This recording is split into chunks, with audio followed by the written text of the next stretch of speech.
Siapa saja, sehebat apapun dia, setinggi apapun ilmunya, sebanyak apapun hafalannya, maka kita timbang ucapan orang tersebut dengan dalil dari Al-Quran dan Sunnah Rasul sallallahu alaihi wasallam. Kata Imam Malik rahimahullah, al-qaul yuqbal wa yurad ila sahibi hadzal qubur.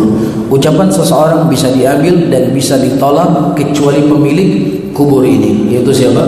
Nabi Muhammad sallallahu alaihi wasallam. Sehingga saja ucapan dari seorang alim, dari ulama, kita tidak mengambil ucapannya sampai mereka mengkaitkan ucapannya dengan dalil dari Al-Quran dan Sunnah. Demikianlah kita diajarkan oleh imam-imam kita. Imam Syafi'i berkata, tidak halal salah seorang dari kalian mengambil ucapanku sampai kalau di mana saya berpijak dengan ucapan tersebut. Kalau memang seandainya aku sambung kalian dengan ucapan Rasul, kalian ambil. Ini yang diajarkan oleh imam-imam kita kepada kita. Jelas ya?